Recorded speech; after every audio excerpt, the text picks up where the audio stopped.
하둘셋 하둘셋. 안녕하십니까. 사마에럴입니다.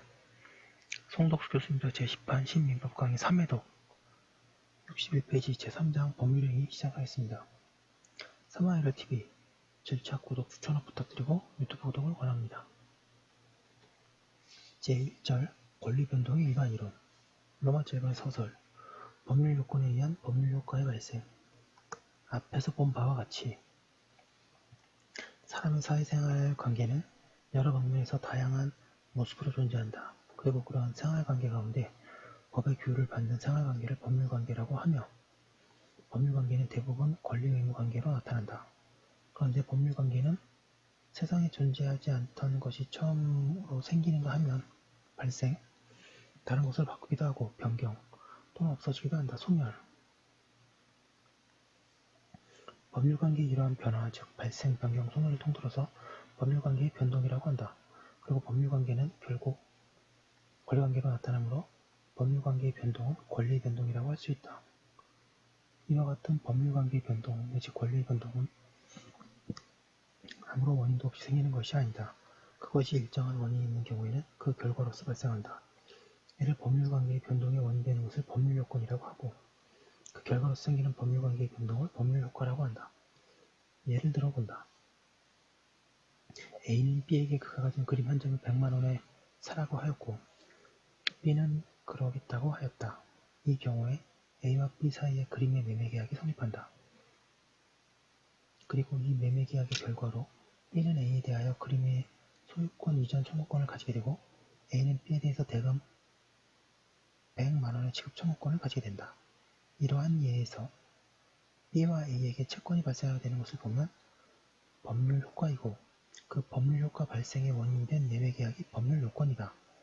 다른 예를 보면 C가 고의로 D를 때려 다치게 한 경우에는 C의 D에 대한 불법행위가 성립하게 되고, 그 결과로 D는 C에 대하여 손해배상 청구권을 가지게 되는데, 이때 C의 불법행위가 법률요건이고 D의 손해배상 청구권의 발생이 법률효과이다. 아래에서 법률효과인 법률 권리변동의 모습을 구체적으로 살펴보고, 이어서 권리변동의 원인이 되는 법률효과의 자세한 의미와 그것을 구성하는 법률 사실에 대하여 설명한 뒤에 법률요건으로 법률행위의 중요성에 관하여 적기로 한다. 62페이지의 로마자 2번 권리변동의 모습. 권리변동은 법률효과죠. 권리의 발생, 변경, 소멸을 줄여서 권리변동이라고 한다. 이것은 권리 주체의 입장에서 보면 권리의 특실 변경이 된다.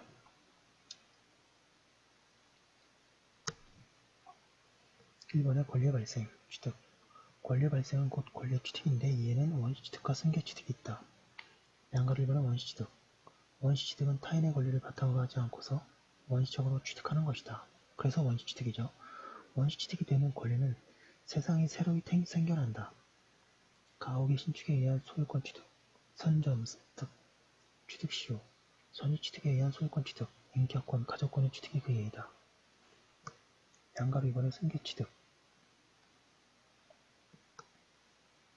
승계취득은 타인의 권리를 바탕으로 하여 취득하는 것이다. 물건 매매에 의한 소유권 취득, 상속에 의한 권리 취득이 그 예이다. 승계취득은 다시 이전적 승계와 설정적 승계로 나뉘어진다. 이전적 승계는 구 권리자의 권리가 동일성을 유지하면서 신 권리자에게 이전되는 경우이다. 이는 주체가 변경되는 것으로서 본래의 의미의 승계취득이라고 할 수 있다. 이전적 승계에는 각각의 권리가 각각의 취득 원인에 의해서 승계되는 승계의 특정 승계와 하나의 취득 원인에 의하여 여러 개의 권리가 한꺼번에 승계되는 포괄 승계가 있다. 물건 매매에 의한 소유권 취득은 특정 승계에 해당하고, 상속, 포괄 유증, 회사 합병에 의한 권리 취득은 포괄 승계에 해당한다. 설정적 승계는 구권리자의 권리는 그대로 있으면서 신권리자는 그 권리 위에 제한적 내용의 권리를 새로이 취득하는 것이다. 소유권 위에 지상권, 저당권 등의 제한 물건이 설정되거나 임차권이 취득하는 경우가 그 예이다. 양감 3번의 원시취득과 승계취득의 차이. 원시취득은 타인의 권리를 바탕으로 하지 않는 데 비하여 승계취득은 타인의 권리를 바탕으로 하기 때문에 둘은 여러가지 점에서 차이를 보인다. 즉, 구권리자가 무권리자인 경우에는 원시취득이 가능하나 승계취득은 불가능하다. 그리고 구권리자의 권리에 제한이나 흠이 있는 경우 그것은 원시취득에 있어서 새로운 권리에 영향이 없으나, 승계취득에 있어서는 제한과 흠도 그대로 승계된다. 이번에 권리의 소멸, 상실. 권리의 소멸은 권리의 주체 입장에서는 권리를 상실하는 것이다. 권리 소멸에는 절대적 63페이지 상실과 상대적 상실이 있다. 전자는 권리 자체가 사회에서 없어져 버리는 것이다. 목적물 멸실에 의한 권리의 소멸시효, 변제에 의한 채권의 소멸이 그에 해당한다. 그에 비하여 후자는 권리가 없어지는 것이 아니고 주체가 변경되는 경우이다. 이는 다른 면에서 보면 승계 취득적 이전적 승계이다. 3번의 권리의 변경.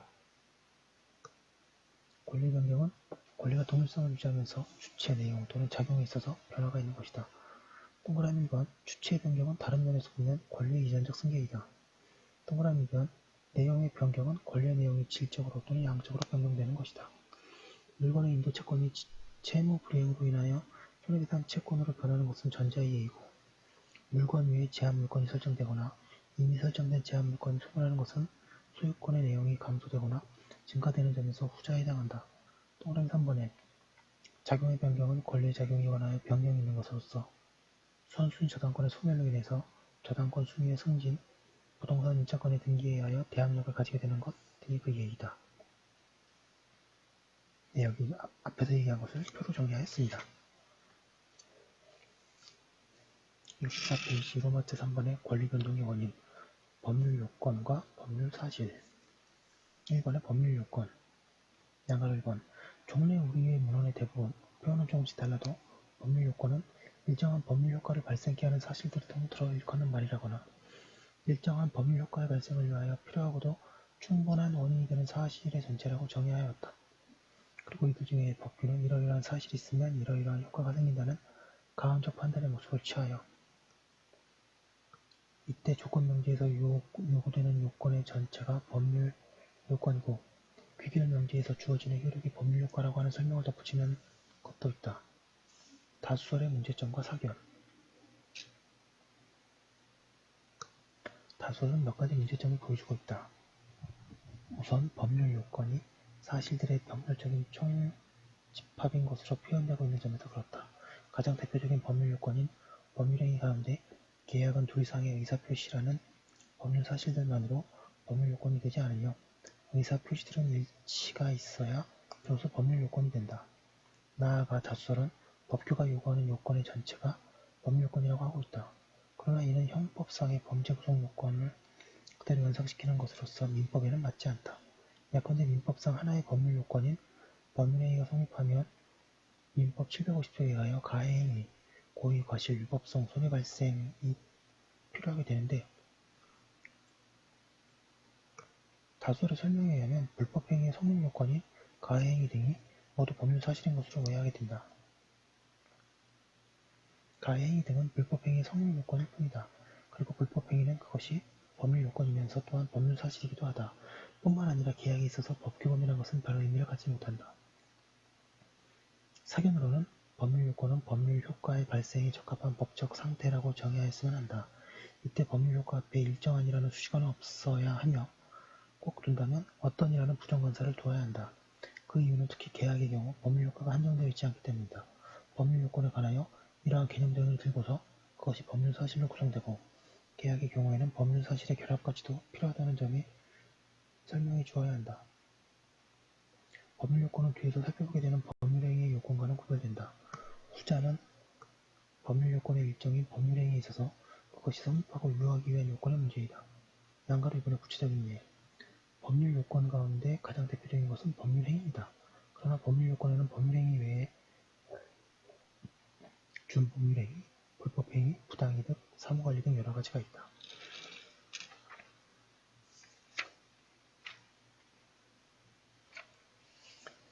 65페이지 2번의 법률 사실. 양가로 1번.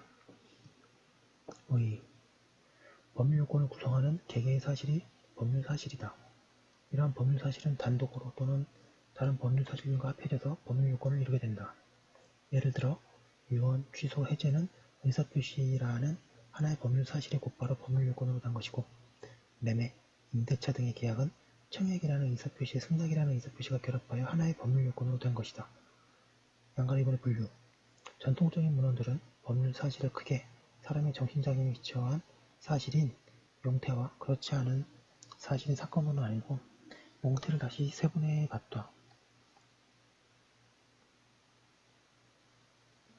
방가 1번의 용태. 용태는 사람의 정신작용에 기초한 법률 사실이다. 용태에는 자기, 부자기, 행위를 가리키는 외부적 용태와 내심적, 의식에 불과한 내부적 용태가 있다. 양가로 가해 외부적 용태. 외부적 용태는 의사가 외부에 표현되는 용태이며 행위를 가리킨다. 여기 행위에는 적극적인 행위인 자기뿐만 아니라 소극적인 행위인 부자기에 포함된다. 그러나 법률상의 행위는 사실로서 가치가 있는 것이어야 하므로 산책행위, 의례적인 담화 행위 등이 여기에 행위가 아니다. 외부적 용태는 법적 평가에 따라 적법행위와 위법행위로 나누어진다. 양가로의 적법행위. 적법행위는 법률의 가치가 있는 것으로 평가하여 허용하는 행위이다. 적법행위는 다시 의사표시와 준법률행위가 나누어진다. 나아가 준법률행위는 표현행위와 비표현행위로 나누어지고 표현행위는 의사의 통지, 관념의 통지, 감정의 표시가 되면 된다. 적법행위를 하나씩 나눠보기로 한다. 동그라미 기억. 의사표시. 의사표시는 법률효과의 발생에 행하여진 사적인 의사표명으로서 법률효과 가운데 가장 중요한 법률행위의 필수 불가결한 요소가 되는 법률사실이다. 의사표시에 관해서는 뒤에 자세히 설명한다. 동그라미 이응. 의사의 통지. 의사의 통지는 자기의 의사를 타인에게 통지하는 행위이다. 각종의 최고와 확답 촉구가 그에 속한다. 통솔은 각종의 거절도 의사의 통지라고 하나 거절의 경우에는 표시된 대로의 효과가 생기므로 의사표시라고 함이 옳다. 의사의 통지에 대해서는 모든 준법률행위에 관하여 그렇듯이 행위자의 의사를 묻지 않고 민법이 독자적인 평가에 관하여 법률효과를 부여하고 있다. 동그라미 디귿. 관념의 통지. 관념의 통지는 어떤 사실을 알리는 행위이며 사실의 통지라고도 한다. 상한총의 소집의 통지, 대리권을 수여하겠다는 통지, 시효 중단 사유로서의 채무의 승인, 채권양도의 통지 또는 승낙, 공탁의 통지, 승낙 연착. 66페이지. 의 통지 등이 그 예이다. 양가로 위할 감정의 표시. 이는 일정한 감정을 표시하는 표시 행위이다. 행위자의 부정행위에 대한 용서, 수증자의 망언행위에 대한 용서 등이 그에 해당한다. 동그라미 이응의 사실행위. 사실행위는 법률이 행위자의 의사에 관계없이 법률효과를 부여하는 사실적인 결과에 행하여진 행위이다.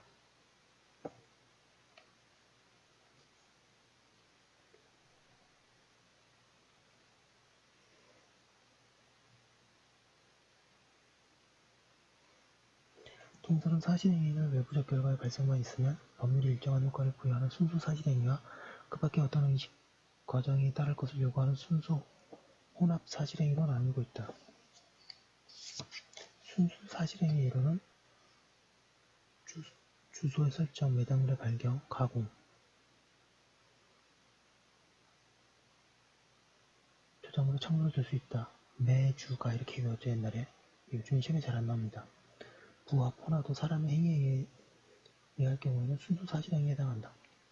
혼합 사실행위에 있어서 사람의 의사가 뒤따라야 한다. 그러나 여기의 의사는 법률행위에 있어서의 의사가 다르며 그러므로 자연적인 의사라고 한다. 혼합 사실행위의 예로는 점유취득의 상실, 유실물의 습득, 우주물 선정, 사무관리, 부부의 동거를 들 수 있다. 양가로 B의 위법행위.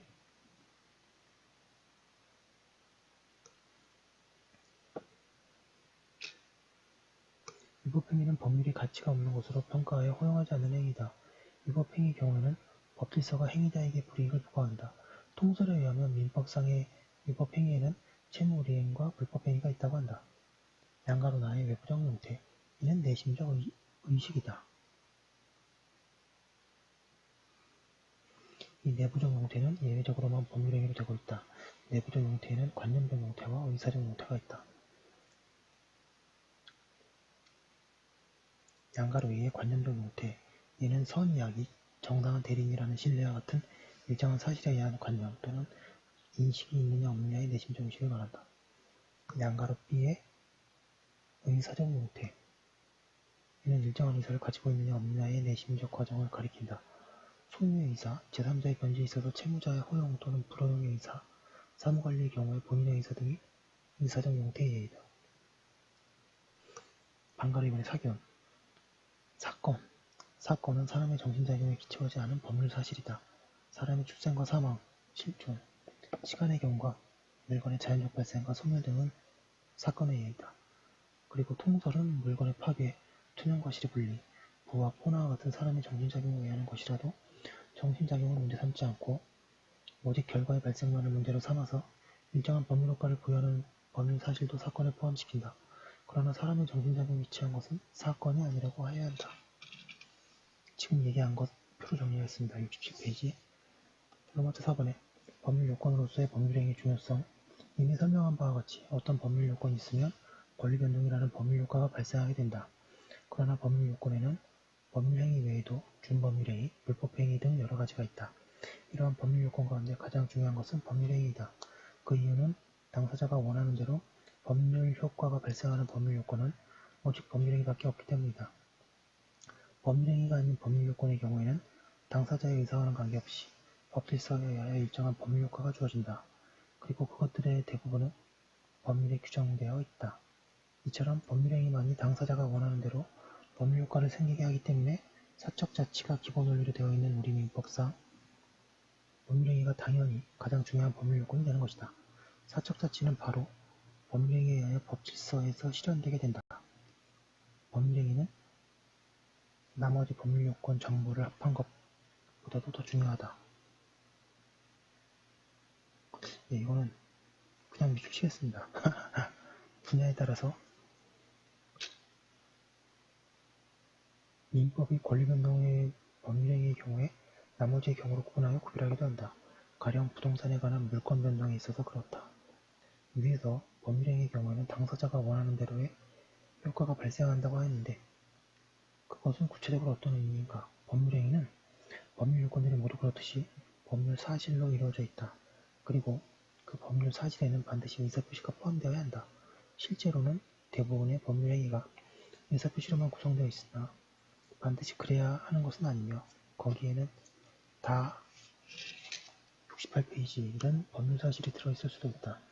어쨌든 법률행위에는 언제나 하나 또는 둘 이상의 의사표시가 있게 되는데 그와 같은 법률행위에 의하여 발생하는 법률효과는 바로 그 법률행위의 구성요소인 의사표시에 의하여 당사자가 단독으로 또는 일체하여 의혹한 것으로 표시되는 바와 같은 효과이다. 여기서 법률행위의 핵심이 의사표시에 있음을 알 수 있다. 법률행위를 비롯한 법률 요건들의 경우에 법률 효과가 발생하는 것을 그림으로 나타내면 다음과 같다. 예. 여기까지 한 거 이어두고 또 뒤에 거 이어서 하도록 하겠습니다. 감사합니다.